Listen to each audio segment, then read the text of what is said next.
Hello everyone, আসসালামু আলাইকুম। আশা করি সকলে ভালো এবং সুস্থ আছেন। আজকে সে আমাদের গ্রামে কত সুন্দর সোনালী চতুর্দিকে সবুজে ঘেরা প্রাকৃতিক সৌন্দর্য খুবই ভালো লাগে। আর জামাল ভাই একজন কৃষক, আদর্শবান কৃষক। উনি যাই হোক, উনি কচু ক্ষেত করছে। ভাই, তোমার কচু ক্ষেত যে কষ্ট, কত টাকা এই পর্যন্ত খরচ গেল? খরচ তো গেছে ভাই রাজ্যে ওকে তো মালদো আইতেছে না ওকে চিন্তাটা করতে হবে অনেকটা খরচ হয়ে গেছে গিয়া। আচ্ছা, যাই হোক, এখন বাসা হইতেছে নাকি? হুম। এই যাক, আসবে এই না শুরু হয়েছে নাকি? হ্যাঁ, যাক, কচু তো বর্ষার সিজনে মনে হয় বেশি আসে বর্ষার নাকি? সিজনে বেশি।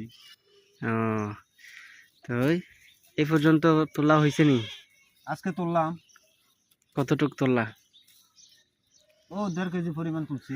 মানে এটা হলো ফার্স্ট ফার্স্ট আজকে? ফার্স্ট এরপরে আরো হবে জি। ইনশাআল্লাহ। তো কৃষি করতেছো নতুন নাকি? হ্যাঁ ইয়া, হ্যাঁ, কৃষি নতুন। নতুন নতুন কৃষক। যাই হোক, তো কেমন লাগতেছে কৃষি কাজ করে? ভালো। খুব ভালো না? ঠিক আছে। কৃষি কাজ তো শুনলাম পরিশ্রমের কাজ। যারা পরিশ্রম করতে পারে তারা করে। আচ্ছা, যাই হোক, তো প্রবাসেও তো মানুষ পরিশ্রম করতে আছে, এও কৃষিকাজই মাজরা নাকি? জি।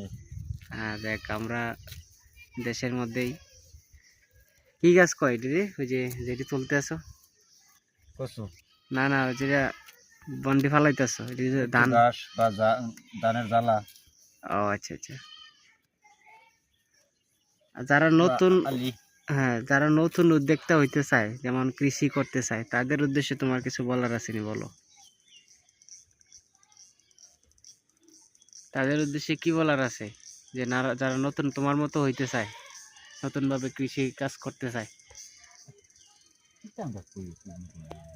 পাতা খেতি করতে পারলে অনেক তরকারি করতে পারলে দেশের লাগে অনেক ভালো আচ্ছা, বা অনেক কিছু হয়।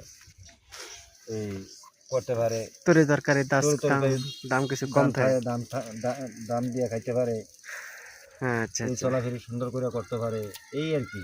কৃষি তো কৃষির মধ্যে কোনো ভেজাল আছে না।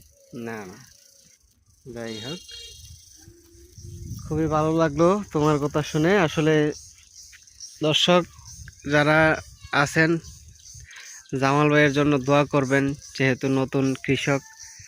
আহ, এবছরের উনি কচু ক্ষেত করছে।